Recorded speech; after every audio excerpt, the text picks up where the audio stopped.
Akala ko, ang ulan ang siyang maghuhugas sa pait ng aking kahapon. Ngunit sa gitna ng unos, ang mismong kamay na nagluwal sa akin ang siyang tumulak sa akin patungo sa putikan. Isang selyadong sobre, isang huwad na ama, at isang inang mas pinili ang lason kaysa sa sariling dugo. Ako si Tessa, at sa gabing ito, ang aking pananahimik ay tuluyan ng magliliyab upang sunugin ang inyong mga kasinungalingan. Wala akong anak na magnanakaw at mapanira. Lumayas ka sa pamamahay na ito, Teresita. Wag na wag mo nang dudumihan ang pintuang ito ng iyong mga kasinungalingan. Ang boses ni Doña Marcela ay tila isang matalim na kidlat na bumasag sa katahimikan ng gabi sa tondo. Hindi ito ang malambing na tinig ng ina na nakagisans ni Tessa. Ito ay boses ng isang babaeng nilamon na ng lason ng pagdududa. Kasabay ng kanyang sigaw ay ang marahas na pagtabig ni Marcela sa tray na hawak ni Tessa. Ang mangkok ng mainit na tinola, ang paboritong ulam ni Rudy na sadyang niluto ni Tessa upang palambutin ang loob nito, ay bumagsak sa sahig. Ang sabaw ay tumalsik sa paanan ni Tessa, mainit at humahapdi sa kanyang balat. Ngunit ang hapdi sa kanyang puso ay mas matindi pa kaysa sa anumang paso. Nakaluhod si Tessa sa gitna ng kanilang maliit na sala. Nanginginig ang mga kamay habang pilit na pinupunasan ang nagkalat na pagkain. Isang matalim na contextual irony ang bumalot sa silid. Narito siya, nagsisikap na maging masunuring anak. Habang sa likod ni Marcela ay nakatayo si Rodolfo, ang kanyang ama-amahan. Nakita ni Tessa ang mabilis na pagngisi ni Rudy. Isang ngising puno ng tagumpay na agad ding naglaho ng lumingon si Marcela rito. I'm sorry, Marcela. Baka naguluhan lang ang bata. Hayaan mo na siya, ang pabulong na gaslighting ni Rudy habang dahan-dahang hinahaplos ang balikat ng kanyang asawa. Ang kanyang boses ay punong-puno ng peking habag. Tila ba siya ang biktima sa eksenang ito? Naramdaman ni Tessa ang matinding panunuyo ng kanyang lalamunan. Ang bawat paghugot niya ng hininga ay tila paghigop ng bubog. Nanigas ang kanyang buong katawan nang marinig ang pamilyar na boses ni Aling Perla mula sa labas ng kanilang bintana. Ang kapitbahay na tila ba palaging may dalang sumpa sa bawat pag-angat ng kanyang telepono ay kasalukuyan ng nakalive sa social media. Ang kislap ng lente ng kamera ay tila mga matang nangungutya, ipinapakita sa buong mundo ang pagkadurog ni Tessa. Ayan na guys! Live tayo rito sa tapat ng mga ilagan. Tignan nyo, pinalalayas na ang suwail na anak. Magnanakaw daw! Ang malakas na bulong ni Perla sa kanyang mga viewers. Ang bawat salita niya ay tila mga kuko na kumakalmot sa dangal ni Tessa. Naipakiusap, makinig kayo sa akin. May mga dokumento ako. Si Tito Rudy, balak niyang ibenta ang bahay ni Lola, ang nanginginig na pagsusumamo ni Tessa habang pilit na humahawak sa laylayan ng dastre ng ina. Ngunit muli siyang sinagot ng isang marahas na sampal. Huwag mong madamay-damay ang nanay ko. Ikaw ang gustong magnakaw. Ikaw ang sumira sa pamilyang ito, ang hiyaw ni Marcela. Marahas niyang hinablot ang braso ni Tessa at kinaladkad patungo sa pinto. Sa gitna ng malakas na buhos ng ulan, itinulak si Tessa palabas. Ang kanyang lumang vali ay sumunod na inihagis ni Rudy. Tumama ito sa balikat ni Tessa bago bumagsak sa putikan. Ang tunog ng marahas na pagsasara ng bakal na gate ay umalingaw-ngaw sa buong kalsada. Tila isang huling hatol ng kamatayan sa kanyang pangarap na magkaroon ng kalinga. Naiwang nakasubsob si Tessa sa maputik na semento. Ang bawat patak ng ulan ay humahalo sa kanyang mga luha. Hinuhugasan ang dumi sa kanyang mukha, ngunit hindi ang pighati sa kanyang kaluluwa. Pambihirang tatag ang namayani, nang dahan-dahan niyang itukod ang kanyang nanginginig na mga siko. Sa gitna ng putik, nagniningning ang isang maliit na bagay. Ang tansong susi ng lumang aparador ng kanyang lola. Maingat niya itong pinulot, kahit na ang kanyang mga kuko ay puno na ng dumi at dugo. Ito ang susi sa katotohanan. Ito ang tanging bagay na hindi nila nakuha. Bakit, Nay? Bakit mas pinaniniwalaan mo ang boses ng isang ahas kaysa sa tibok ng puso ng sarili mong dugo? Hanggang kailan ako kailangang luhuran ang katarungang matagal na ninyong pinalitan ng ginto? Ang cliffhanger ay dahan-dahang nabubuo sa bawat segundo ng pananahimik ni Tessa sa gitna ng unos.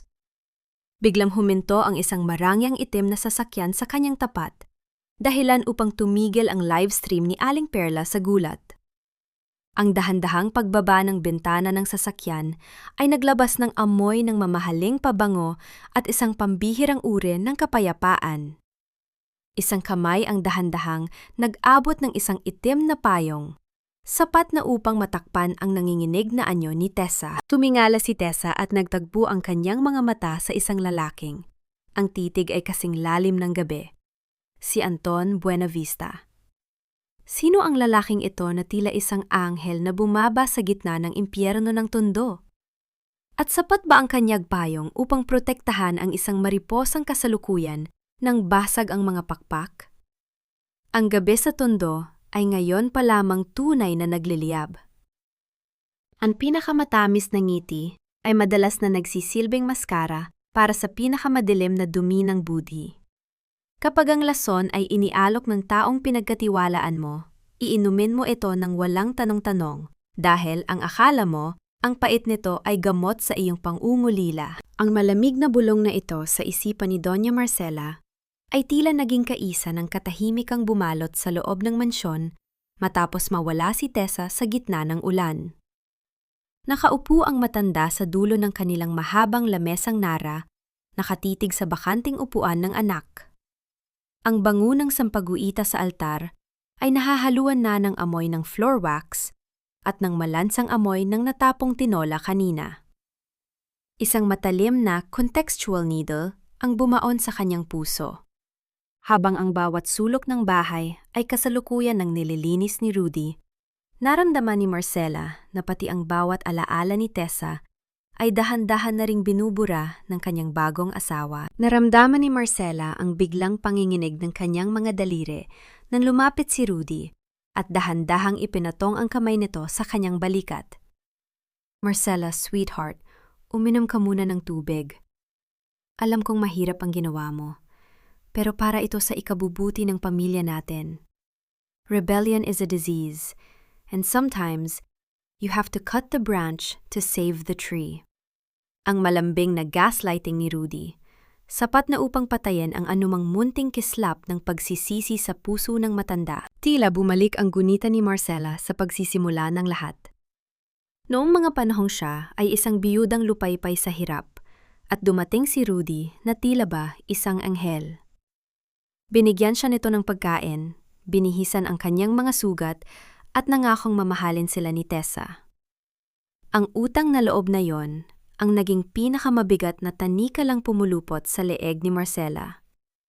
Hindi niya napansin na sa bawat halik ni Rudy ay may kasamang unting paglayo niya sa sarili niyang anak. Pero Rudy, baka masyadong malakas ang ulan sa labas. Saan pupunta ang bata? Ang nanginginig na tanong ni Marcela.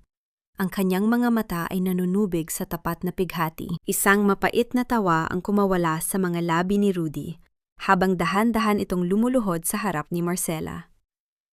Marcela, look at me. Nakita mo ang mga mensahe sa cellphone niya, di ba? Nakita mo kung paano siya makipag-usap sa mga abogadong nagnanais kuhanin ang asyenda ni Lola? Ginamit niya ang tiwala mo para lamang sa pera. If we don't act now, baka bukas, tayo naman ang nasa kalsada. Naramdaman ni Marcela ang matinding panunuyo ng kanyang lalamunan. Ang mist of distrust na itinanim ni Rudy ay tuluyan ng naging isang dambuhalang pader. Isang internal crumbling ang dumaan sa kanyang isipan nang maalala niya ang huling sulyap ni Tessa. Ang mga matang punong-puno ng katapatan, hindi ng kasakiman. Ngunit bago pa man siya makapaisip ng maayos, muli siyang sinakal ng mga salita ni Rudy. Kalingaang sana ay inaasahan ni Marcela. Ngunit nang dumaan siya sa silid ni Tessa upang kuhanin ang ilang gamit, nakita niya ang isang lumang school medal ng anak na nakasabit sa bintana.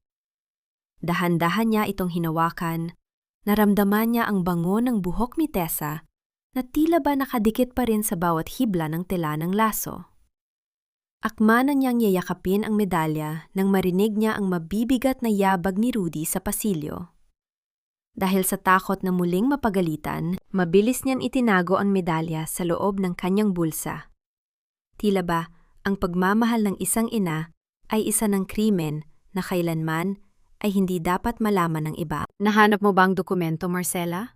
Ang malamig na tanong ni Rudy mula sa bukana ng pinto. Wala na ang tamis sa kanyang tinig. Tanging ang talim ng otoridad ang natira. Wala rito, Rudy. Baka dinala ni Tessa. Ang nanginginig na pagsusumamo ni Marcela. Naramdaman ni Rudy ang biglang pag-igting ng kanyang panga. Marahas ding itinulak ang dambuhalang aparador ni Lola na nasa sulok, dahilan upang lumika ito ng isang nakabibinging tunog ng pagkiskis ng kahoy sa semento. Siguraduhin mo lang, dahil kapag hindi natin nahanap ang susing yon, sisiguraduhin kong pati ikaw ay makakatikim ng lupit ng ulan na kasalukuyang nararanasan ng anak mo. Nanigas ang buong pagkatao ni Marcela. Ang bitag ay tuluyan ng naselyuhan. Ang asawang inakala niyang tagapagligtas ay siya pa lang, kaisa-isang halimaw na nagnanais lumamon sa kanilang kinabukasan. Ang cliffhanger ay dahan-dahang nabubuo sa bawat segundo ng pananahimik ni Rudy habang tinititigan ang dambuhalang orasan sa dingding. 12:00 na. Bulong ng lalaki sa dilim.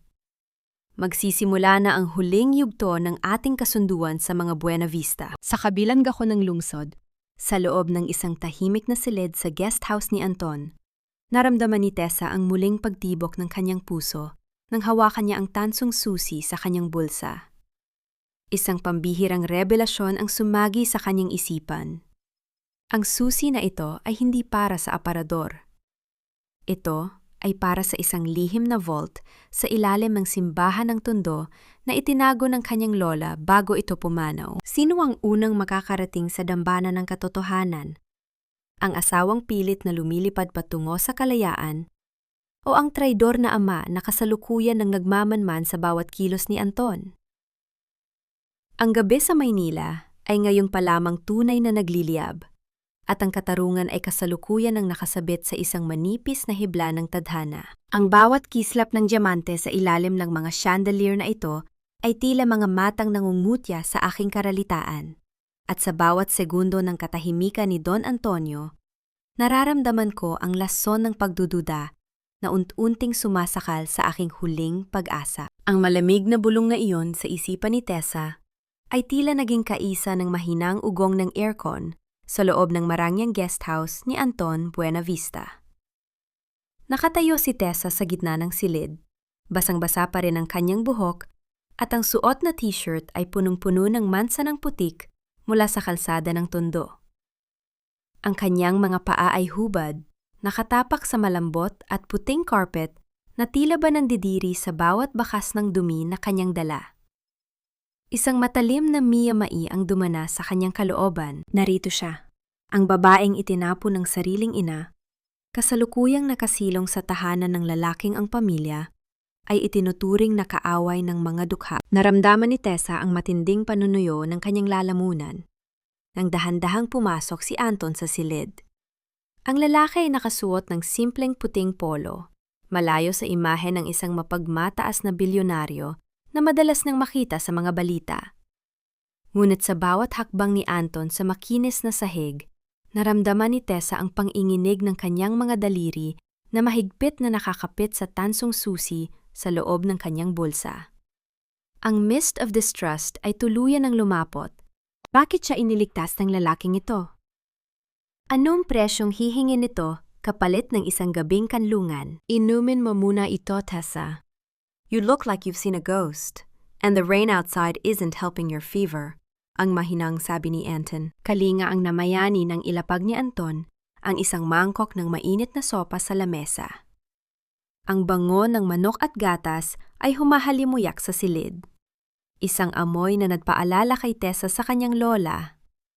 Ang tanging taong tunay na nagmahal sa kanya ng walang kontrata. Dahan-dahang lumapit si Anton at inabot ang isang malinis na tuwalya. Ang panandaliang pagdampi ng kanilang mga daliri ay tila isang kuryenteng gumuhit sa nanginginig na katawan ni Tessa. Isang init na matagal nang ipinagkait sa kanya sa loob ng mansyon ng mga ilagan. Bakit niyo po ito ginagawa, Don Antonio? We are strangers. At ayon sa mga balita, ang mga Buena Vista ay hindi gumagawa ng kahit ano nang walang katapat na tubo. Ang nanginghinig na tanong ni Tessa, ang kanyang boses ay basag na tila isang kristal na nahulog sa semento. Huminto si Anton at tumitig sa malayo. Ang kanyang panga ay nag-igting sa tindi ng isang nakatagong pighati. You're right, Tessa. My family has built an empire on the backs of people who had no voices. At ang lupang kinatatayuan ng bahay niyo sa Tondo? Yan ang pinakamalaking pagkakamaling ginawa ng tatay ko bago siya pumanaw. He didn't buy that land. He stole it through a series of forged documents and a lawyer named Severino. Naramdaman ni Tessa ang biglang pag-ikot ng paligid. Ang internal crumbling ay tuluyan ng lumunod sa kanyang katuwiran. So, you're helping me because of guilt? Gusto niyo lang bang hugasan ang dumi ng pangalan niyo sa pamamagitan ko? I'm helping you because I saw you kisiloy sa putikan kanina. At na-realize ko na ang bawat luhang ipinatak mo ay dahil sa kasalan ng inumpisahan ng pamilya ko. Ang mariing sagot ni Anton habang dahan-dahang lumalapit. Inilapit ng lalaki ang kanyang muka sa muka ni Tessa, sapat na upang maramdaman nila ang init ng bawat hininga. Isang slow burn na tensyon ang dahan-dahang nabubuo sa pagitan nila. I don't want your gratitude, Tessa. I want to give you back the weapon you need to destroy Rudy. Because I know that key in your pocket is not just for a cabinet. Nanigas ang buong pagkatao ni Tessa. Paanong nalaman ni Anton ang tungkol sa susi? Ang mist of distrust ay muling bumangon nang mapansin ni Tessa ang isang maliit na folder sa ilalim ng braso ni Anton. Isang folder na may selyo ng Buena Vista Real Estate at may nakatalang pangalan ni Rodolfo Ilagan bilang primary consultant. Ang cliffhanger ay dahan-dahang nabubuo sa bawat segundo ng pananahimik ni Anton. Biglang tumunog ang cellphone ni Tessa na nasa ibabaw ng lamesa. Isang video message ang pumasok mula kay Rudy. Nang pindutin ni Tessa ang play, bumulad sa screen ang anyo ng kanyang ina na si Marcela, nakagapos sa isang silya sa loob ng madilim na bodega ng asyenda, habang si Rudy ay nakangising nakatayo sa likuran nito. Tessa, anak, nahanap ko na ang itinatago mong backup file sa lumang telepono mo, ang pang-uuyam ni Rudy sa video, na sinundan ng isang marahas na sampal sa mukha ni Marcela.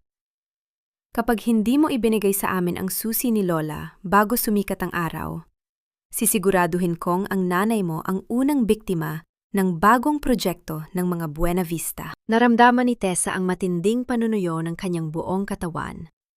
Tumingin siya kay Anton nang may matinding poot at kalituhan. Isang sacrifice dilemma ang kasalukuyang bumubuo sa kanyang isipan. Kasabot ba talaga si Anton? O sadyang ang tadhana ay may huling lason na inihanda para sa kanya sa gabing ito? Sino ang tunay na nagmamay-ari ng mga anino sa kalsada ng Tondo? At aabot ba ang hiyaw ng katarungan sa puso ni Marcela bago pa man tuluyang magdilim ang huling sikat ng araw? Ang gabi sa Maynila ay ngayon pa lamang tunay na nagliliyab. At ang kaisa-isang kakampi ni Tessa ay maari ding maging kaisa-isang halimaw na tatapos sa kanyang buhay. Ang bawat kislap ng katotohanan ay may katapat na hapti. Dahil madalas, ang liwanag na nagliligtas sa atin ay siya ring sumusunog sa huling hebla ng ating mga pangarap. Ang pait ng bawat hininga ni Tessa sa loob ng silid na yon ay tila naging lason na dahan-dahang pumapatay sa kanyang tiwala kay Anton. Nakatitig siya sa cellphone. Ang anyo ng kanyang ina na kasalukuyang sinasaktan ni Rudy ay paulit-ulit na naglalaro sa kanyang isipan gaya ng isang pelikulang hinding-hindi niya kailanman ninais mapanood. Naramdaman ni Tessa ang matinding panunuyo ng kanyang lalamunan. Ang bawat paghugot niya ng hangin ay tila paghigop ng nagbabagang uling na sumasakal sa kanyang baga. Magkano ang ibinayad niya sa iyo? Ang mariing tanong ni Tessa. Ang boses niya ay nanyinghinig sa pagitan ng poot at matinding pangangatog. Iniligtas mo ba ako sa ulan para lang siguraduhing hindi ako makakatakas sa betag ni Rudy? How much is my mother's life worth to the Buena Vista Group? Naramdaman ni Tessa ang biglang panginginig ng kanyang mga daliri na mahigpit na nakakapit sa tansong susi. Isang internal crumbling ang dumaan sa kanyang isipan. Narito siya, ang asawa ng inapi, kasalukuyang nakikipag-unahan sa oras, habang ang lalaking inakala niyang nag-aalok ng kalinga ay siya palang nagmamay-ari ng tanikalang pumapatay sa kanyang pamilya. Ang bango ng mainit na sopas sa lamesa ay naging amoy ng pagkabulok sa kanyang pandinig. Isang paalala na sa mundong ito, ang bawat kabutihan ay may katapat na paniningil. Tessa, look at that contract again. Ang mahinahong utos ni Anton, binaliwala ang bawat masakit na salitang binitawan ng dalaga. Dahan-dahan siyang lumapit at inilapag ang kanyang tablet sa tapat ni Tessa. The signature of Rodolfo Ilagan as a consultant is dated 3 years ago. It was signed by my father, not me. I didn't even know this man existed until I saw him on the news, dragging you out of your house. Napatigil si Tessa. Inayos niya ang kanyang paningin at tinitigang maigi ang petsa sa screen. Kaba at pambihirang ugnayan ang namayani ng dahan-dahang hawakan ni Anton ang kanyang nanginginig na palad. Ang init ng kamay ng lalaki ay tila isang banal na kalinga sa gitna ng nagyelong takot ni Tessa. I am investigating my father's sins, Tessa. Rudy is the key to finding out how many more families were destroyed by the Buena Vista name. Hindi ko hahayaang saktan niya ang nanay mo. Naramdaman ni Tessa ang dahan-dahang pagluwag ng pagkakasakal sa kanyang dibdib. Ang mist of distrust ay nagsisimula ng mabawasan, ngunit ang panganib ay kasalukuyan pang nagmamanman sa labas. Mabilis na kinuha ni Anton ang kanyang laptop at nagsimulang itrack ang signal ng video message na ipinadala ni Rudy. Ang bawat pagpindot niya sa keyboard ay tila ritmo ng isang bombang malapit ng sumabog. Nasa Tondo sila, sa lumang bodega malapit sa Riles. Ang ulat ni Anton, ang kanyang panga ay nagngangalit sa galit. He's trying to sell the property tonight, Tessa.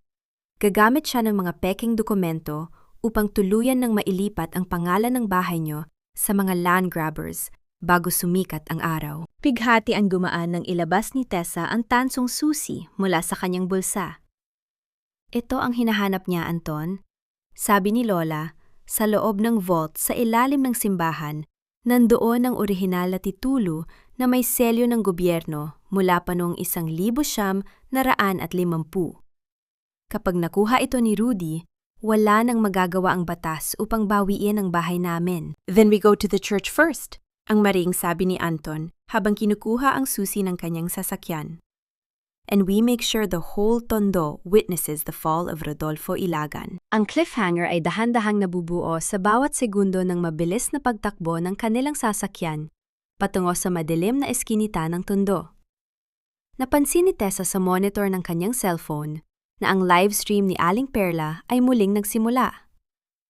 Ang kapitbahay ay kasalukuyan ng nakatayo sa harap ng kanilang bahay at ang bumulat sa screen ay ang anyo ni Rudy na may hawak na isang dambuhalang sulo habang pilit na kinukuha ang thumb mark ng isang nanghihinang si Marcela sa isang piraso ng papel. Huling pagkakataon, Marcela. Pirmahan mo ito o susunugin ko ang bawat alaala ng nanay mo sa loob ng bahay na ito.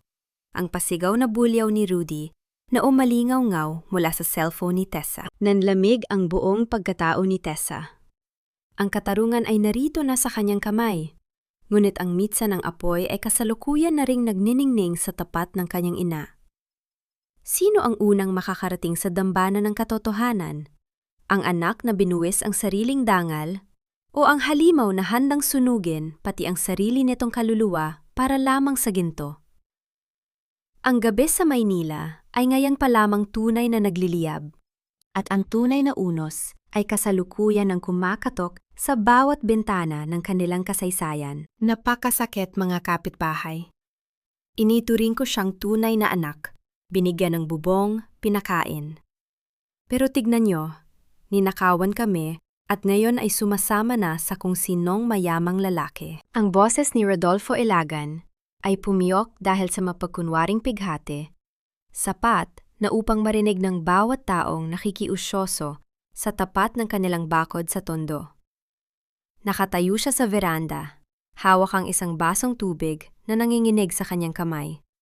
Habang sa likuran niya ay nakadungaw ang matatandang kapitbahay na tila ba nakasaksi sa isang trahedya. Isang matalim na miyamay ang dumana sa kalooban ni Tessa habang nakikinig mula sa loob ng sasakyan ni Anton na kasalukuyang nakaparada sa dilim ng eskinita. Narito ang lalaking sumira sa kanyang kabataan, kasalukuyan namang nagbibihis bilang biktima sa harap ng buong barangay. Naramdaman ni Tessa ang matinding panunuyo ng kanyang lalamunan. Ang bawat paghugot niya ng hininga ay tila pagpunit sa kanyang puso. Inilapit ni Aling Perla ang kanyang cellphone sa mukha ni Rudy. Ang kislap ng lente ay tila mga matang nagnanais lumamon sa danggal ni Tessa. Live tayo guys! Tignan niyo ang ebidensya ng kataksilan ni Tessa. Kawawang Mang Rudy, iniwan na nga ng anak, ninakawan pa ng pambayad sa kuryente. Ang malakas na bulong ni Perla sa kanyang mga followers. Ang bawat salita niya ay tila mga patak ng asidong tumutunaw sa katotohanan. Naramdaman ni Tessa ang panginginig ng kanyang mga balikat. Ang internal crumbling ay tuluyan ng lumulunod sa kanya. Gusto niyang bumaba. Gusto niyang isigaw na ang lalaking kinakaawaan nila ay kasalukuyan ng sinasakal ang kanyang ina sa loob ng bahay. Ngunit ang bawat sulyap ng mga kapitbahay ay punong-puno ng pandidiri. Paanong ang bango ng sampaguita sa kalsada ay napalitan ng ganito kabahong kasinungalingan. Don't go out yet, Tessa. Hayaan mong ubusin niya ang bawat bala niya, ang malamig na sabi ni Anton. Hinigpitan ng lalaki ang pagkahahawak sa manibela. Ang kanyang panga ay nagngangalit sa galit.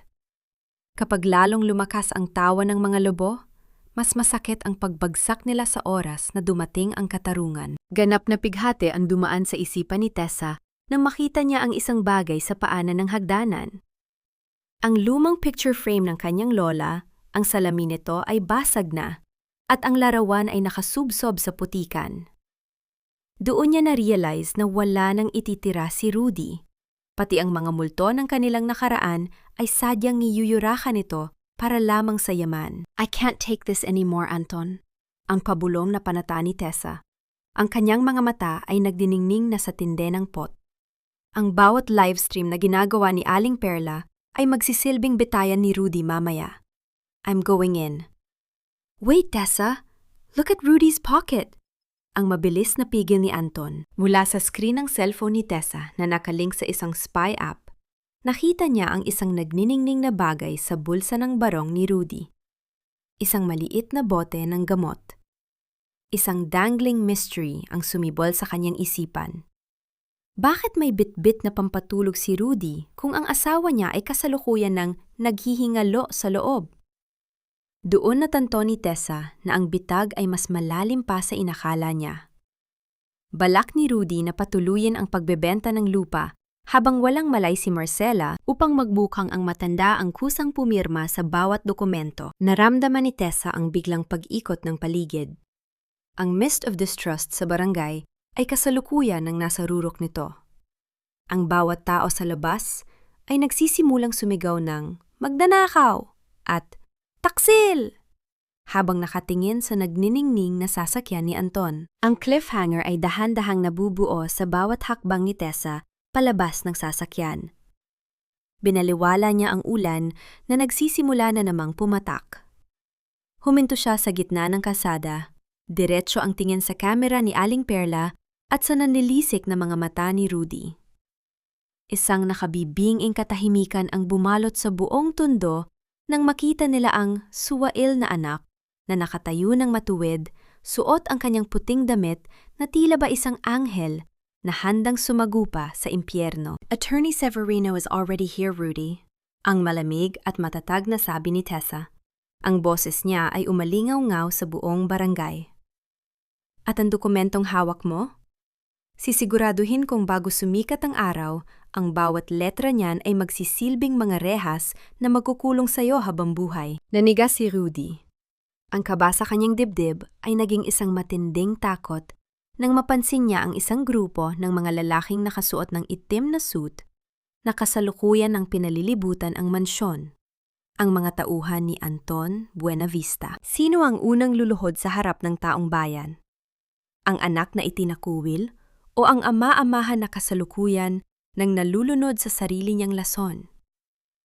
Ang gabi sa tondo ay ngayon pa lamang tunay na nagliliyab at ang halimuyak ng katarungan ay nagsisimula pa lamang humimig ng isang madugong oyayi.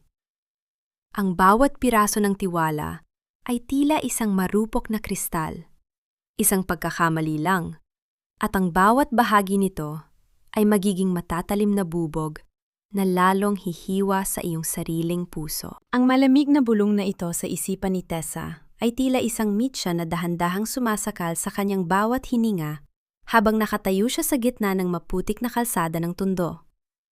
Ramdam niya ang panginginig ng kanyang mga kamay, hindi habil sa ginaw ng ulan, kundi dahil sa tinde ng pighating kasalukuyan nang lumalamon sa kanyang pagkatao. Sa harapan ng buong barangay, sa ilalim ng nakakasilaw na ilaw ng cellphone ni Aling Perla, naramdaman ni Tessa ang muling pagguho ng kanyang mundo. Kasalukuyang nakatayo si Maring sa tabi ni Rudy. Ang babaeng itinuring niyang higit pa sa kapatid, ang taong nakakaalam ng bawat lihim at bawat sugat sa kanyang puso, ay kasalukuyan ng nakayuko habang hawak ang isang pamilyar na kagamitan. Ang lumang cellphone ni Tessa na naglalaman ng bawat boses ng pagbabanta ni Rudy at ang bawat dokumento ng kanyang kataksilan. Isang contextual irony ang dumana sa sandaling iyon. Habang binuwis ni Tessa ang huling sentimo ng kanyang ipon upang tulungan ang pamilya ni Maring, ang huli naman ay kasalukuyan ng ibinebenta ang kanyang kaluluwa para lamang sa isang wad na pangako. Maring, bakit? Ang pabulong na tanong ni Tessa. Ang boses niya ay basag na tila isang kristal na nahulog sa semento. Ipinagkatiwala ko sa iyo ang buhay ko. Ipinagkatiwala ko sa iyo ang kaligtasan ni nanay. Hindi tumingin si Maring sa mga mata ni Tessa. Ang kanyang mga balikat ay dahan-dahang bumabagsak sa tinde ng kahihiyan. Ngunit nananatiling nakakapit ang kanyang mga daliri sa cellphone. Sorry Tessa, sorry talaga. Sabi ni Tito Rudy, kapag ibinigay ko ito, hindi na kami mapapaalis sa upahan. Mapapapag-aral ko na ang kapatid ko. Ang nanginginig na hikbi ni Maring na nilalamon ng ingay ng ulan sa paligid. Isang mapait na tawa ang kumawala sa mga labi ni Rudy, habang marahas na hinahablot ang cellphone mula kay Maring. Tignan niyo mga kapitbahay, pati ang matalik niyang kaibigan ay tinalikuran na siya. Dahil alam ni Maring kung gaano kadumi ang budhi ng babaeng ito, ang pasigaw na anunsyo ni Rudy, sabay taas ng cellphone na tila ba ito ay isang tropeyo ng kanyang tagumpay. Naramdaman ni Tessa ang matinding panunuyo ng kanyang lalamunan. Ang internal crumbling ay tuluyan ng lumulunod sa kanya. Ganap na pagkawasak ang dumaan sa kanyang isipan nang maalala niya ang gabing nadbahagi sila ni Maring sa iisang tasa ng kape, nangangako na walang iwanan hanggang sa dulo. Ngunit sa mundong ito ng tundo, tila ang bawat pangako ay may katapat na halaga. Attorney Severino, narinig niyo ba yon? Ang pang-uuyam ni Rudy sa abogadong kasalukuyang nakatayo sa gilid. Wala na siyang ebidensya. Ang bawat recording na sinasabi niya ay mabubura na sa isang pindot kulang. Sa isang mabilis na galaw, itinapon ni Rudy ang cellphone sa semento at marahas itong tinapakan ng kanyang mabigat na sapatos. Ang tunog ng pagkadurog ng screen at ang kislap ng mga pira-pirasong plastik sa putikan ay tila ba hudyat ng ganap na pagkatalo ni Tessa.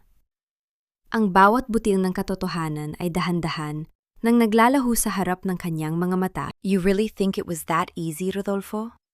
Ang malamig na sabi ni Anton Buenavista. Humakbang ang lalaki sa harap ni Tessa. Ang kanyang malapad na balikat ay nagsilbing pader laban sa lason ni Rudy. Pinakasalan mo ang kasakiman mo. Kaya nakalimutan mong hindi lahat ng ebidensya ay nakaimbak sa isang piraso ng basura. Tumingin si Anton kay Aling Perla. Ang kapitbahay na dati ay turing na linta ay biglang napatigil sa kanyang livestream. Kaba ang dumaan sa mukha ni Perla nang iabot ni Anton ang isang tablet sa kanya. Perla, ipakita mo sa kanila ang huling video na kinuha mo kagabi. Yung videong sadyang hindi mo ipinalabas dahil binantaan ka rin ni Rudy. Naniga si Rudy. Ang cliffhanger ay dahan-dahang nabubuo sa bawat segundo ng pananahimik ni Aling Perla. Tumingin ang matanda kay Tessa. Pagkatapos ay sa nanginginig na si Rudy. Sa labas ng mansyon, narinig ang malakas na hiyaw ng sirena ng pulis na kasulukuyan ng pumapasok sa eskinita. Mamili ka, Perla. Ang pabulong na panata ni Tessa sa gitna ng unos. Katarungan o ang pananahimik na sadyang susunog din sa sarili mong tahanan balang araw. Sino ang unang luluhod sa harap ng batas? Ang asawang pilit na pinatahimik o ang traidor na kaibigang kasalukuyan nang nilalamo ng sariling pagsisisi? Ang gabi sa Tondo ay ngayon pa lamang tunay na nagliliyab at ang kaisa-isang katotohanang natitira ay kasalukuyan ng makasabit sa dulo ng isang cellphone camera. Ubusin mo na ang bawat luhang natitira sa iyong mga mata, Teresita. Habil sa gabing ito, tuluyan na ngang naging abo ang iyong huling pag-asa. Wala ka ng ebidensya, wala ka ng kaibigan, at higit sa lahat, wala ka ng inang babalikan. Ang mga salitang iyon ni Rodolfo Ilagan na narinig ni Tessa sa pamamagitan ng isang tawag sa telepono ay tila mga tipak ng yelo na dahan-dahang pumuputol sa kanyang huling hininga. Nakaupo si Tessa sa isang mahabang silyang kahoy sa dulo ng isang madilim na bus terminal, malayo sa ingay ng mansyong Villarreal. Ang amoy ng basang aspalto at usok ng mga sasakyan ay sumasakal sa kanyang pandinig. Ang puting damit na isinuot niya para sa selebrasyon ay punong-puno na ngayon ng mansa ng putik. Tila ba simbolo ng kanyang nadungisang pangalan sa harap ng buong Tondo. Naramdaman ni Tessa ang matinding panuniyo ng kanyang lalamunan. Ang bawat paghugot niya ng hininga ay tila paghigop ng bubog na bumabara sa kanyang baga. Isang matalim na contextual irony ang dumana sa kanyang kalooban. Narito siya, mahigpit na nakakapit sa tansong susi ng kanyang lola. Isang susi na dapat ay simbolo ng pag-aari at tahanan. Ngunit siya ay kasalukuyan ng itinuturing na isang estranhero sa sarili niyang kalsada. Ang internal crumbling ay tuluyan ng lumalamon sa kanyang pagkatao. Ang bawat sakripisyo niya upang protektahan ang kanyang ina ay tila naging isang malupit na biro ng tadhana. Nay, bakit niyo po ito ginawa? Ang pabulong na hiyaw ni Tessa sa gitna ng katahimikan. Ang kanyang boses ay basag na tila isang kristal na nahulog sa semento. Bakit mas pinili niyong ibigay ang tiwala niyo sa lalaking nagnanahaw ng ating kinabukasan? Biglang nag-flicker ang screen ng kanyang cellphone. Isang video message ang ipinadala ni Rudy mula sa isang burner phone. Nang pindutin ni Tessa ang play, bumulad sa kanya ang anyo ni Doña Marcela. Ang kanyang ina ay nakaupo sa gilid ng kanilang kama. Humahagulgol habang sinusunog ang mga litrato ng pagkabata ni Tessa. Marcela, kalimutan mo na siya. Ang anak mong yan ay isang lason sa ating katahimikan.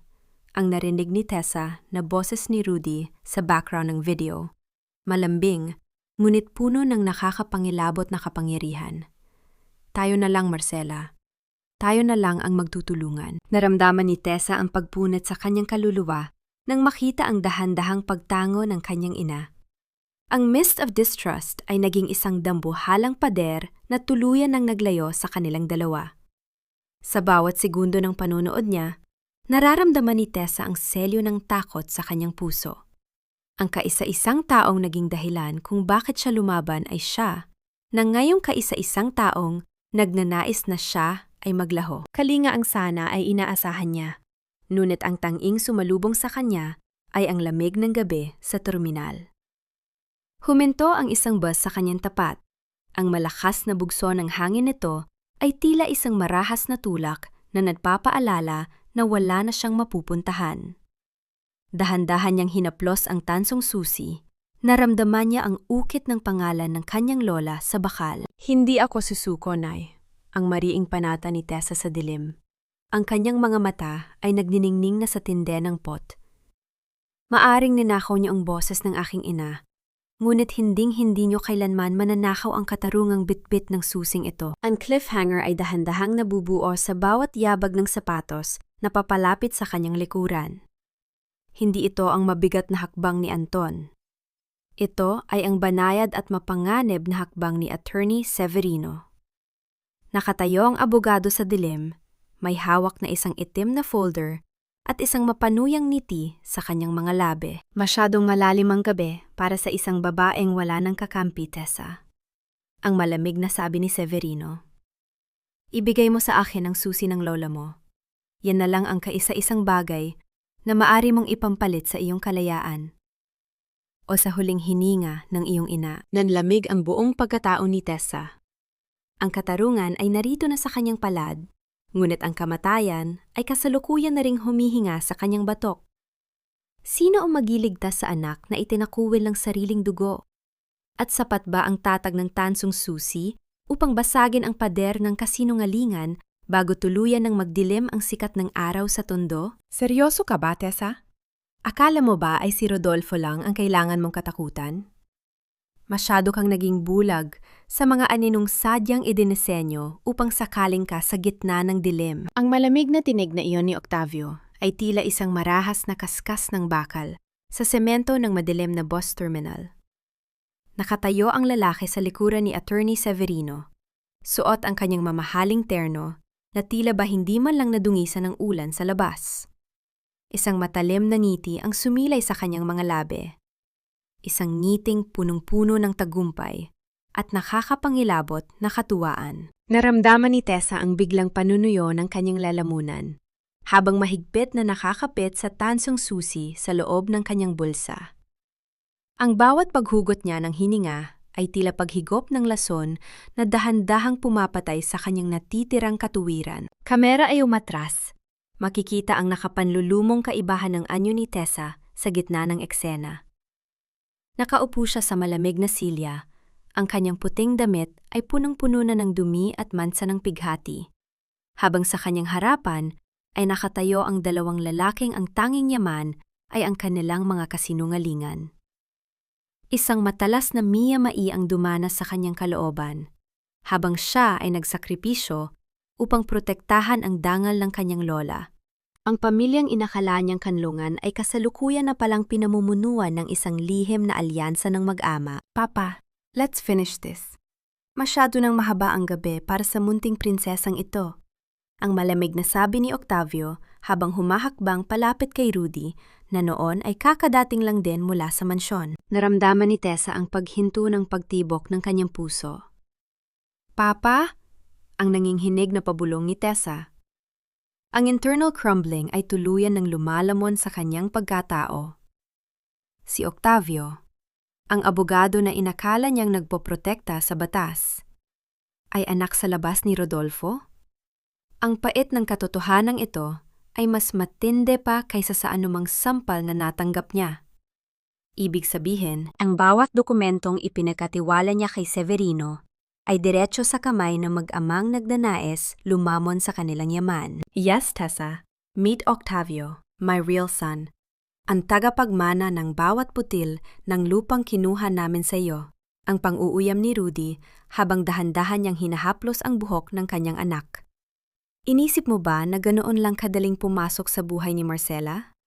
Ginamit ko lang ang nanay mo upang magkaroon ng lehitimong muha ang pagnanahaw namin. At ngayon, dahil hawak na namin ang bawat piraso ng ebidensya, wala ka ng silbi. Naramdaman ni Tessa ang pagsikip ng kanyang dibdib. Ang mist of distrust ay naging isang dambuhalang pader na sumakal sa kanyang huling pag-asa. Paanong ang isang ina ay nagagawang maging bulag sa harap ng ganitong uri ng kataksilan? Isang sacrifice dilemma ang kasalukuyang bumubuo sa kanyang isipan. Ibibigay ba niya ang tansong susi upang mailigtas lamang ang kanyang sarili? O lalaban siya, kahit alam niyang ang kaisa-isang kakampi niya ay kasalukuyan ng nilalamon ng dilim? Kabaang namayani nang marinig nila ang tunog ng dahan-dahang pag-ikot ng mga gulong ng isang sasakyan sa labas. Isang nagniningning na itim na SUV ang huminto at lumabas mula roon si Anton Buenavista. Ang bango ng sandalwood at ang tindi ng kanyang otoridad ay tila nagsilbing banal na kalinga para kay Tessa sa gitna ng bitag. Octavio, I didn't know na ang legal consultant ko ay isa palang hamak ni Mang Ingikil, ang malamig na sabi ni Anton habang dahan-dahang lumalapit sa kinaroroonan nila. Tumingin siya kay Tessa at sa loob ng ilang segundo, ang slow burn na emosyon sa pagitan nila ay tila nagliyab sa gitna ng unos. Bitawan niyo ang asawa ko. Now! Asawa? Ang mapait na tawa ni Octavio. Sir Anton, don't be so dramatic. This girl is just a runaway from Tondo. Wala siyang kredibilidad. I am the credibility, Octavio. Ang mariing sagot ni Anton habang iniaabot ang isang tablet. Nakuha na ng team ko ang orihinal na server ni Rudy bago niyo pa mabura ang bawat recording. At ang pinaka-importanting bahagi? Naka-live tayo ngayon sa bawat news outlet sa Manila. Ang buong bansa ay kasalukuyan ng nakikinig sa pag-amin niyo bilang mag-ama. Naramdaman ni Tessa ang biglang pagluluwag ng hangin sa kanyang paligid. Ang katarungan ay narito na. Ngunit ang cliffhanger ay dahan-dahang nabubuo sa bawat segundo ng pananahimik ni Rudy. Napansin ni Tessa ang isang mabilis na galaw ni Rudy patungo sa kanyang bulsa. Isang maliit na lighter at isang dambuhalang sulo na nagdiningning sa dilim. Kung hindi mapapasa akin ang lupang ito, Severina, walang matitira sa inyo. Ang pasigaw na bulyaw ni Rudy bago marahas na itinapon ang sulo patungo sa dambuhalang tumpok ng mga tuyong kahoy sa loob ng terminal. Nanlamig ang buong pagkatao ni Tessa. Ang apoy ay mabilis na gumapang, tila isang nagnangalit na ahas na nagnanais na lamunin silang lahat. Sino ang unang maliligtas sa gitna ng nagbabagang terminal? Ang katarungang bitbit ng tansong susi o ang buhay ng isang inang kasalukuyan ng itinatakwil ng tadhana?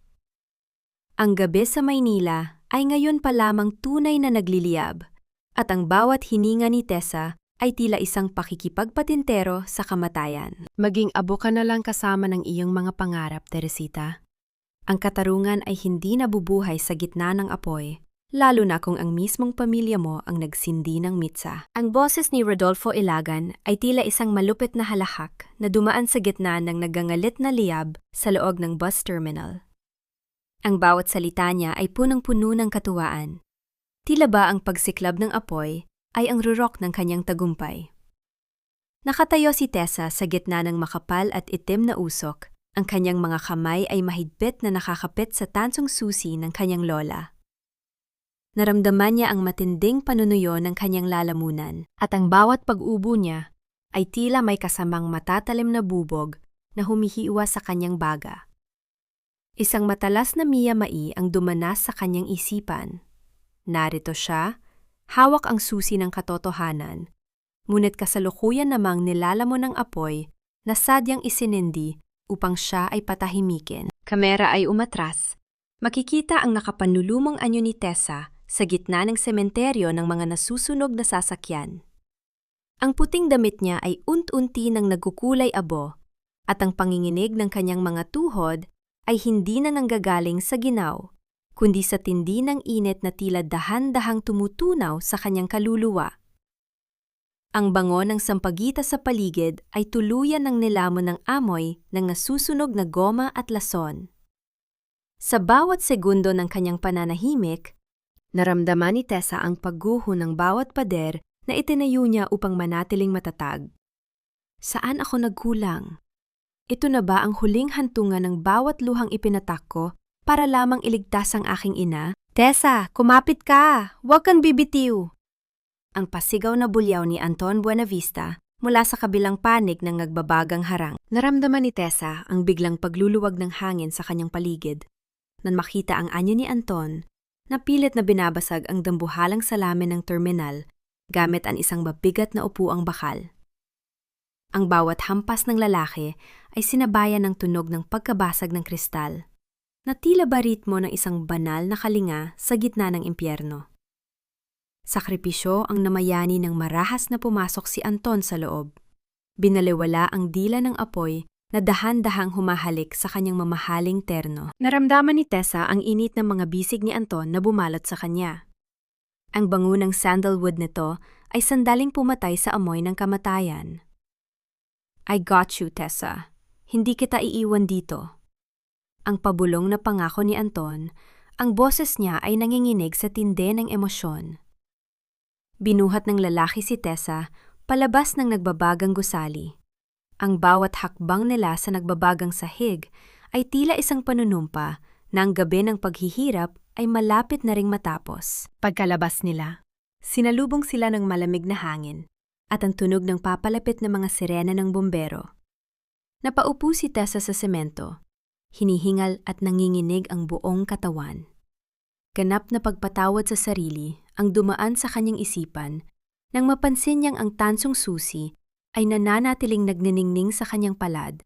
Hindi ito natunaw ng apoy, gaya ng kanyang paninindigan. Anton, si Nanay, si Rudy, hinuha niya si Nanay. Ang nanginginig na sumbong ni Tessa, ang bawat salita ay may kasamang pait ng pagsisisi. Tumingin si Anton kay Tessa at sa loob ng ilang segundo, ang slow burn na emosyon sa pagitan nila ay tuluyan ng sumabog sa isang tapat na pagkilala. Hindi na siya makakalayo, Tessa. Inutusan ko na ang bawat security team ko na i-lock ang bawat exit sa Tondo. We have the footage from Aling Perla. Alam na ng buong barangay ang ginawa niya. Ngunit sa gitna ng kanilang pag-uusap, biglang tumunog ang cellphone ni Anton. Isang notification mula sa security logs ng mansyon ng mga Ilagan. Naging maputla ang mukha ni Anton habang tinititigan ang screen. Tessa, someone is inside the vault of the church right now. Ang nanginginig na ulat ni Anton. Hindi si Rudy, kundi si Octavio. At may hawak siyang isang dokumentong magsasabing ang Buena Vista Group ay kasalukuyan ng idinedeklarang insolvent dahil sa utang ni Rudy. Nalamig ang buong pagkatao ni Tessa. Ang betag ay mas malalim pa sa inakala niya. Balak ni Octavio na ubusin pati ang yaman ng mga Buena Vista gamit ang mga peking pirma ni Rudy na sadyang itinanim sa mga dokumento ng lola ni Tessa. Ang katarungan ay narito na, ngunit ang pamilyang nagligtas sa kanya ay kasalukuyan na ring ginagawang alay sa altar ng kasakiman ng mag-ama. Ang cliffhanger ay dahan-dahang nabubuo sa bawat segundo ng pananahimik ni Tessa. Napansin niya ang isang itim na sasakyang mabilis na humahagibis patungo sa simbahan ng Tondo. Ang gabi sa Maynila ay ngayon pa lamang tunay na nagliliyab, at ang tunay na lason ay kasalukuyan ang nagsisimulang kumalat sa bawat hininga ng katarungan. Sino ang unang maliligtas?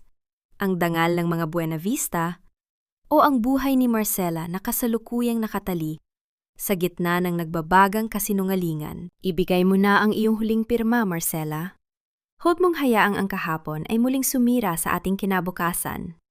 Ang bawat luhang ipinatak mo para sa suwail mong anak ay sapat na upang malaman mong ako lang ang tanging katuwang mo sa mundong ito. Ang malamig at mapang-api na tinig ni Rodolfo Ilagan ay umalingaw-ngaw sa loob ng masikip na opisina ng barangay hall.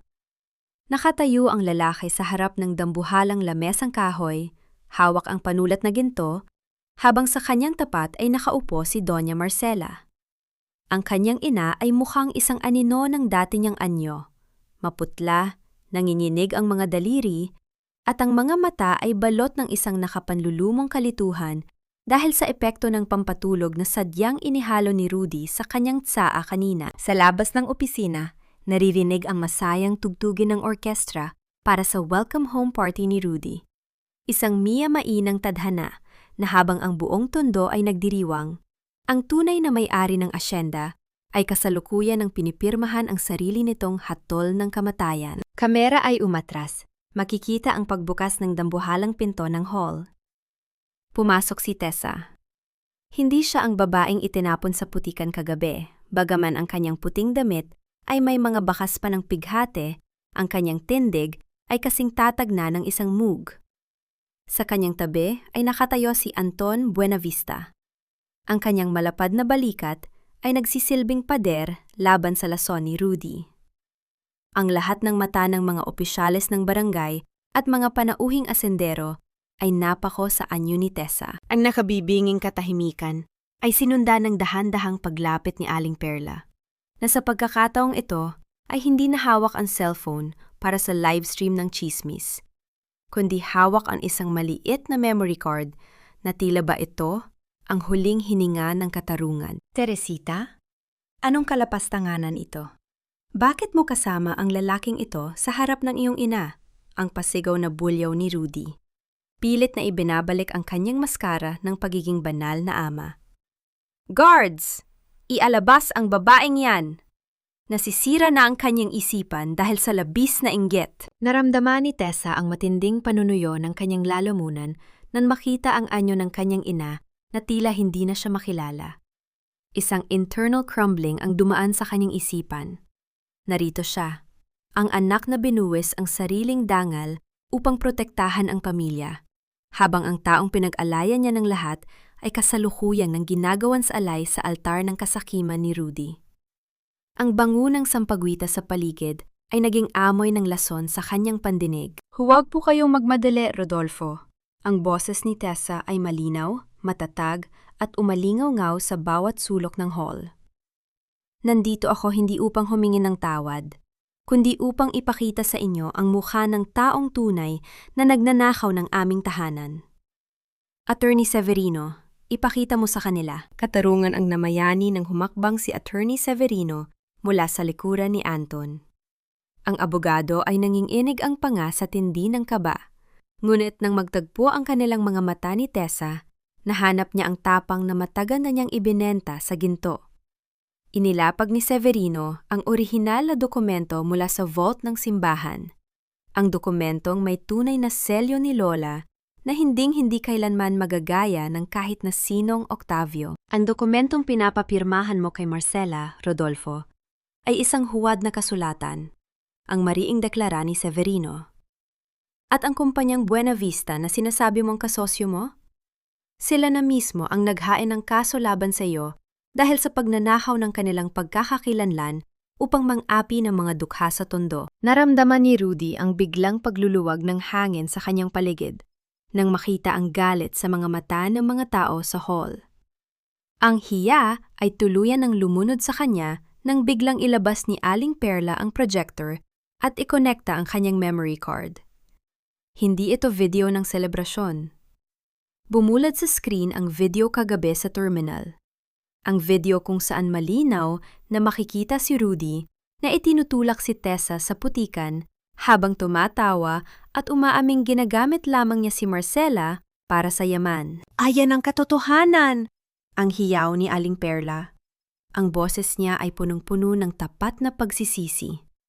Pinatahimik niya ako gamit ang takot, pero hinding-hindi ko hahayaang mawala ng tahanan ang kaisa-isang pamilyang nagpakain sa akin noon wala akong kahit ano. Benap na paggawasak ang dumaan sa mukha ni Doña Marcela.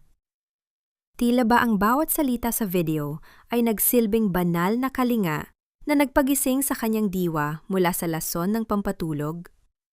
Dahan-dahan siyang tumayo, ang bawat hakbang niya patungo kay Rudy ay sinabayan ng tunog ng pagpihit ng bakal na posas ng mga pulis na kasalukuyan ng pumapasok sa opisina. Marahas na kinuha ni Marcela ang salamin sa ibabaw ng lamesa at iniharap ito sa mukha ni Rudy. Tignan mo ang sarili mo, Rodolfo. Hindi ikaw ang asawa ko.